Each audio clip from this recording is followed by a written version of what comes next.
Muted. Good morning, everybody. This is session 3 for Camp Business Solutions. My name is Cheryl Bloom Garcia. I'm the Business Vice President for Colorado, and I am your camp trainer today. So the purpose of Camp Business Solution is for best practices. We'll be going through some training for 30 minutes. We'll have Q&A at the end. This is set up as a sequence of training. So each week we'll review the last week. Your trainers throughout the camp program is myself, Mindy Rogers, Doris Ratch, and Susan Alley. So the sequence of camp sessions, today we're going to talk about decision maker meetings. Next week we have the conference, so we won't have a webinar. We'll see you at the OKC conference. The week after that we'll do conference tips. Then we'll do enrollment samples, retention rocks, benefit fairs and lunch and learns, doing employee benefits without doing employee benefits, and then getting ready for open enrollment season for that. So let's review the employee benefit marketing process. So the first session we talked about developing your list, and our goal is really to focus on walking your community and to get to know all of the businesses that we're working with, businesses that have 10 to 50 employees. 10 to 50 employees, because we can get into the decision maker, we can go in and talk to employees sooner than later. We don't have to do a request for proposals. We don't have to go to a committee. It's much easier. So first we're going to make your list. The second part, of course, is making the calls, which Doris and Mindy did last week, talking about making, actually 2 weeks ago, because last week we had our fabulous breakfast with decision makers, and so they went over how to make a call. So today we're going to go over, now you've made the call, now you have the decision maker appointment, and then step 4 will be enrollment. 5 is also talking about retention throughout your process.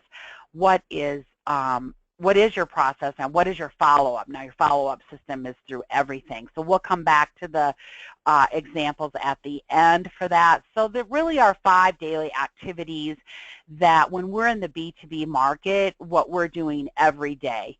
And number 1 is making calls to decision makers, scheduling meetings, enrollments, follow-up, and then positive motivation. So those are 5 things that we want to be doing every day. And we want to be meeting with people. You know, we're a home-based business, not a homebound business, right? So if you are in the process of just starting and you want to work with your field trainer, what's going to happen, like today I'm working with a person and I'm going to be their field trainer. So I'm bringing all the materials that we'll be going over. I'm bringing the packet. And for Mark, who I'll be field training, his job is to introduce me to the business owner because he made the appointment. Now, you also want to take notes because I'm going to be taking notes too as I go throughout, because I cannot remember everything, and there's key factors that you do want to remember about each decision maker meeting that you go to. Of course, we want to set the enrollment date at this meeting and then filling out the authorization card, and we'll talk a little bit more about that. Now, what do you take to the decision maker meeting? So we want to put together a packet. We want to use a white presentation folder that has the Legal Shield logo on it. Most of you are very familiar with that. It can, you know, if you get with a bunch of people and you order some, now remember you can always order those through your production dollars. So every membership that you sell, you get money marketing dollars, it's called now. And you can buy all of the stuff that's on this page. And so you can get all of that. The other thing that you can get are coffee cups, okay, which are usually almost $7 each. So get yourself some coffee cups because you want to be able to take that to the enrollment with you with some candy or throw a little plant in there or something. So what are we going to put in our presentation folder? On the right-hand side, we want to put so this is kind of like front to back. So the HR brochure is this little brochure over to the right where it says peace of mind for your employees. So we're going to have that. Then behind that, we have the fact sheet for the legal plan. Behind that, we have the fact sheet for ID Shield. Or you could use a sample of the one-page enrollment form, which you can make at LegalShieldForSuccess.com. Now, the only thing about that form is the print is so tiny. So I find that I like to use the fact sheets or a brochure. Actually, I like to use brochures better than the fact sheets, but either one of those that you can use for that. On the left side, from front to back, we're going to put the HR sheet. This is the HR sheet here, which has that woman's face on it, okay? And that you can find at the Connect site, and I'll show you that in a second here. Then you want to have a rate sheet. So the rate sheet is going to be what is the group rates for legal and for ID Shield. Now, most of the companies that we're going to, because we're focusing on 10 to 50, you will not be putting the larger group on the rate sheet. You know, they get a different price point break if there's over 2,000 employees. So I don't even put that on my rate sheet. I have both applications with me because during the discussion, I'm going to focus on payroll deductions, but I may have a person that says, you know, our payroll person, which could be that person, right? Like if it's a small company, they're doing HR, they're doing payroll, they're the office manager, and they just don't want to do any more work. They just can't put one more thing on their plate. That's okay. We have another option where your employees can still receive all of these same benefits, but they pay for it through their own checking account. Now, sometimes I think we leave money on the table because we don't talk about that option, and that is an option for employee benefits. Then also have with you the small business fact sheet, the small business application. With that, also you want to have a portfolio. And what I mean by that is, you know, one of those, they're leather, you open them up, there's a notepad in there, and then you're going to put your folder inside of that. Now, today we're supposed to meet with one person, but I made 4 folders because there's a, when I went to the website, there's a business owner, there's a CFO, there's the HR person, and then there's the associate and myself. So I'm taking 4 packets with me. I'd rather have too many than not enough for that. And then, of course, the authorization card, which is over here, which is used to be referred to as the yellow card because it's yellow. Okay. I have the survey. I don't put the survey in my packet. I have the survey with me because I think that this can be a little overload, and when we get to one of the objections, I'll talk about why I have the survey with me. Now, this is the Express download site, so you do not put www on it. It's http and the rest of that connect.legalshield.com EDS Express download site. This becomes your best friend. Everything that, well, almost everything that we had in the packet, except for this HR brochure up here in the right-hand corner, everything else you can get off of that website. So even the authorization card is now there, which is fillable, and you can take that with you. So everything is on that site. So you do want to make sure that you download that site so that you have that. Okay, the decision maker meeting. We want to make sure that it's conversational versus doing a presentation. So you want to have a conversation with them, which means asking questions. And when they ask you questions, that's good because that means they're interested. So asking them some specific questions, we'll come to those questions in a minute, versus sitting down and doing a presentation. You know, people have asked me, do you put together like a flip book? Do you put together a presentation, 3-ring binder? Do you use a PowerPoint presentation? No, I do not, because all those things for me take away having a conversation. Now, one thing I have just started to incorporate into my decision maker meetings is an agenda. And that really helps me keep on track with 17 minutes. Now, when I make phone calls about setting up this meeting, I don't say 15 minutes, I say 17 minutes. It's kind of different. It takes them off guard. They're like, why 17 minutes? They kind of chuckle. And then also know something about the company. Now, you don't have to spend hours. I mean, last night I went to the website so I can kind of get an idea of specific things that I need to address and I know about the company when I'm going there, right, so that I know what it is. Dress appropriately for the meetings. Okay, if you're going to go into a construction or you're going to go into a manufacturing, you know, you're not going to wear, women, you know, you're not going to wear a suit with you know, a skirt and things like that. You really need to dress specifically professional, especially in Colorado. You know, it's professional casual. And but you know, I always have like a black suit coat. It's not really a suit coat, but it's a blazer. That's the right word. That I have in my car all the time. So just throw that on, and it just sets that pace that you're, you know, you're a professional, but you're not.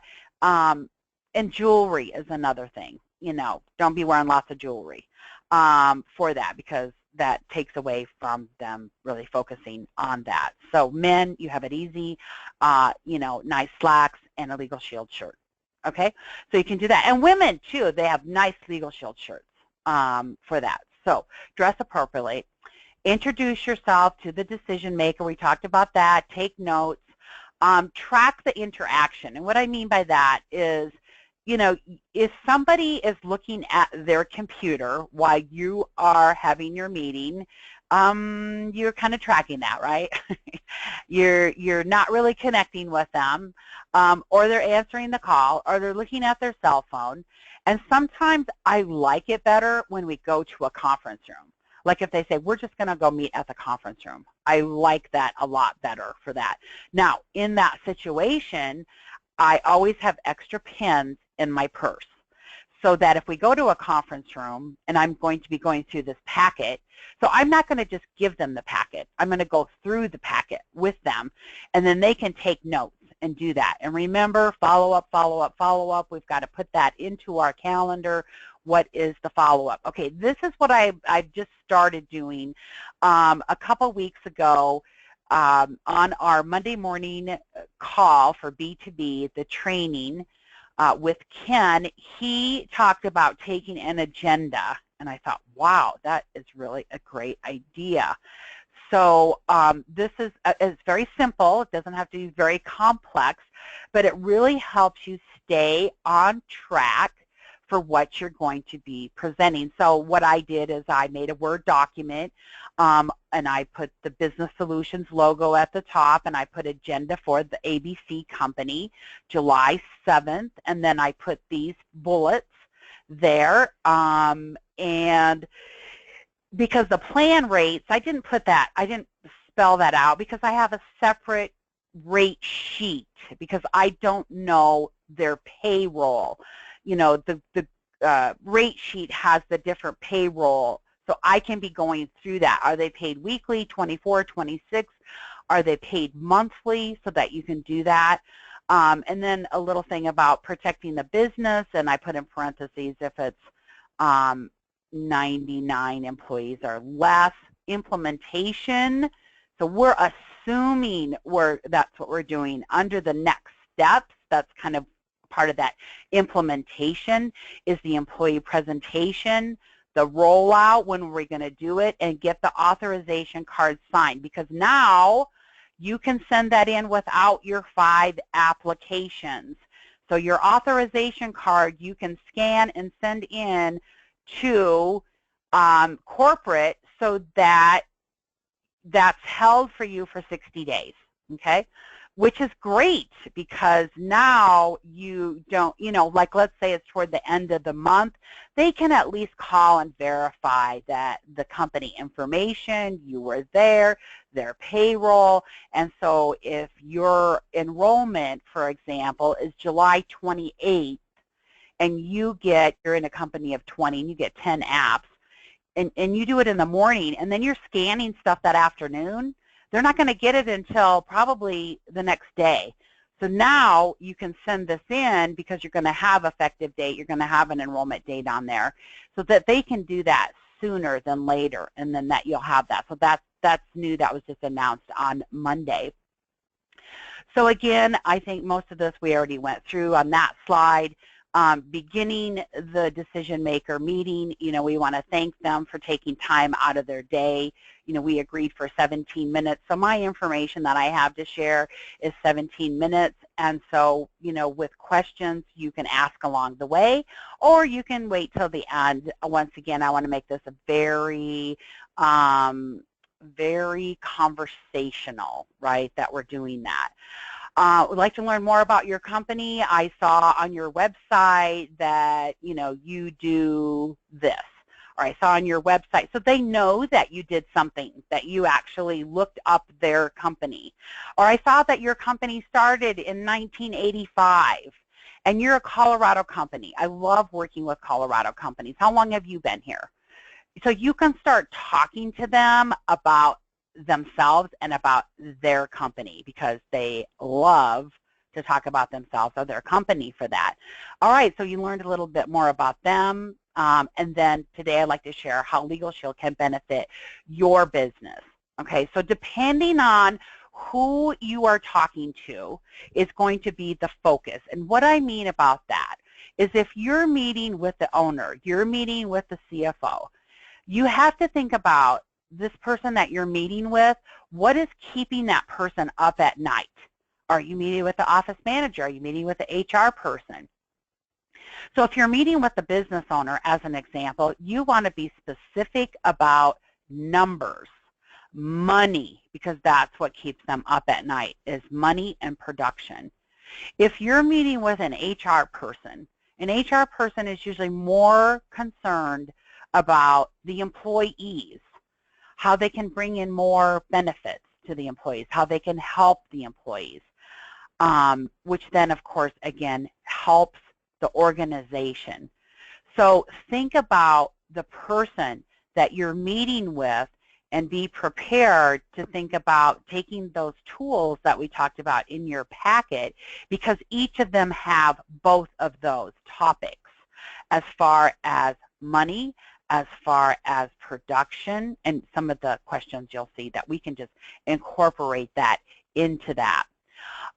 Build rapport, ask about the employees. What are their current benefits? Okay, so what kind of benefits do you offer your employees? This is when I'm writing. So if they say health, I'm writing down what they have. And if they don't say any voluntary benefits, I'll say, well, do you have any kind of voluntary benefits?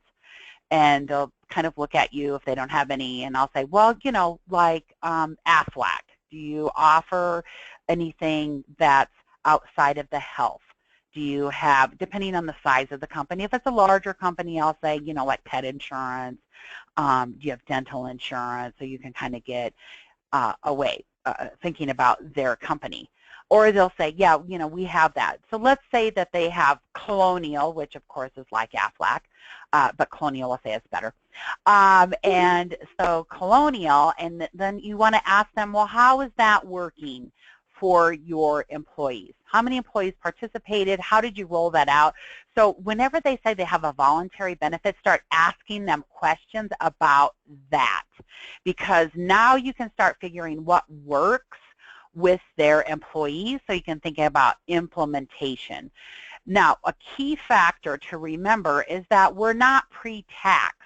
Okay, that gives us so much more flexibility, because a lot of times when you're meeting with the decision maker, they're thinking about open enrollment. Okay, all their benefits happen during this one time. So we have to be more, think about outside of the box, Maybe you can do a lunch and learn. You can do like a safety meeting. So this one company that we're going to today, they have on their website that they're very proud of their safety record. So I'm going to mention that we can be incorporated into one of their monthly safety meetings.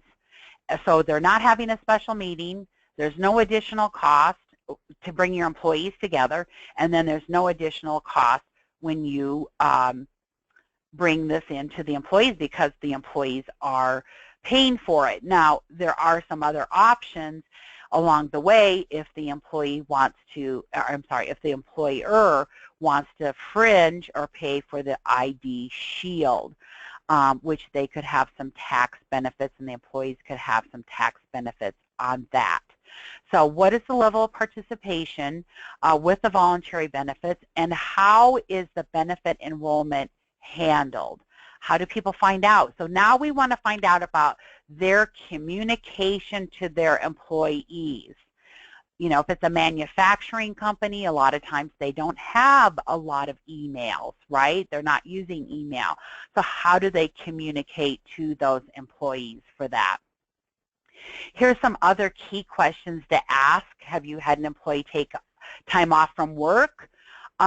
Or I always like to ask, let's see, was that one, like, oh, it's second from the bottom. If one of your key employees had a legal or identity theft issue and they were not here for 2 days, how would that impact your workflow? And they would be like, oh my goodness, I went to this medical clinic, and so the woman that checked me in, and it was so busy, Rachel. Okay, so I said to the decision maker, if Rachel was gone for 2 days, what would happen? And she said, I would be at the front desk. And then my work would build up for 2 days. So, have them start visualizing in their world what would happen if an employee is not there. And then, of course, presenteeism is, it's not a new word, but it's about productivity because they're physically there on the job, but they're not really there at the job because they're thinking about other legal or identity theft issues, or, not so much legal issues, but life issues, right? Life issues that could help. What about administrative forms? Deductibles with your benefits. We don't have that. We're a very simplistic benefit for you to administer. It's very easy to do. So we want to make sure that they know that, because again, if you're working, well, with any company, they want to know on a time basis how much time is that going to take away from them. All right, so here's some objections that come from a decision maker. And, okay, sounds good. Let me pull my survey. Employees first. That is like the one I do not like. Okay, that's when I pull out the survey. And I say, you don't need to take your time, your employees' time, or your energy. We already surveyed employees, and this is what we've found. Then I pull out the survey and show it to them. Okay, they go, no, I just want to talk to some, no, we're still going to do our employees. I'll tell you what, how about if I bring in some pizza or some breakfast burritos, you get together 5, 10 of your employees, and I'll go through the information that we're going through. It takes about 17 minutes. And I'll specifically be more about the benefit, and let's see their feedback. So we're doing a mini enrollment that way, okay? Our folks don't participate in stuff like that. Again, what we've found is that when we can educate your employees about how they can use this legal plan and identity theft product, service, benefit, when they can use this and we can teach them how to use this, they will participate because it's a low cost. And it's not something about, oh, if I get sick, if I break a leg, if it's not about the future. It's about now. It's about dealing with life events right now. So there are things that are going on with your employees that you may not even know of. Maybe they're behind in rent. Maybe they got overcharged for a cell phone. Maybe their student loan is coming up and they're not paying their student loan. You're seeing things come in for payroll deductions. So that's where you can give them, again, some life examples with that. I kind of touched on this before. My payroll person will not have time. That's when I go into, first I say, well, it's pretty easy, and I whip out the application, and I say, basically, your employees fill out Section 1, Section 2, and the bottom here is a payroll deduction form. We tear that off. We give that to your payroll person. It's pretty easy to do that. And they go, no, no, no, no, can't do any more, can't do anything. And then I'll go, well, you know, the other option is, you know, I'll say, do you see value in this? Does this make sense for your employees? Yes, yes, yes, but my payroll person just can't do any more.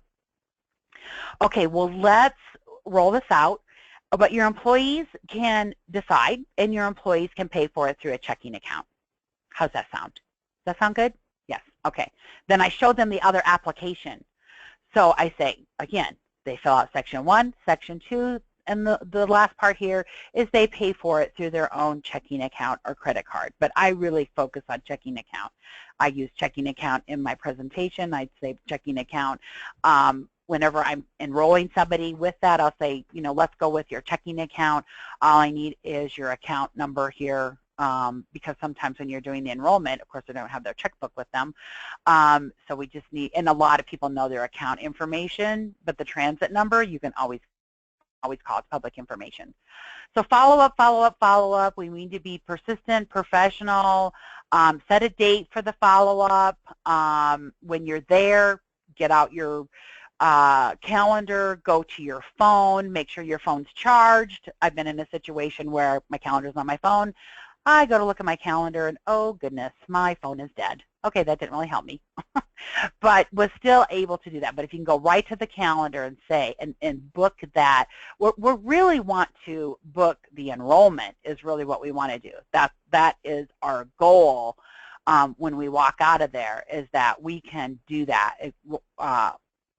book the enrollment. Okay, own your zone. Walk your community. Okay, so own your zone. That's going to be what, you know, your employees, your businesses that are around where you live. Okay, walk your community, find out those businesses. Let's get them information. All right, next week, our camp session, we don't have that because we're at the conference in OKC. July 21, we'll do conference tips. Bring your success stories to the webinar. Let's learn from each other. The B2B events that are happening, well, not next week, but this month, is Tuesday, July 19th. We have the recruiting in Denver at 6 p.m. before the business briefing. Wednesday, July 20th, we have a luncheon in Colorado Springs. And then Wednesday, July 27th, we have a breakfast in Denver. And then our B2B certification class is on July 30th. So I want to thank everybody for being on the webinar.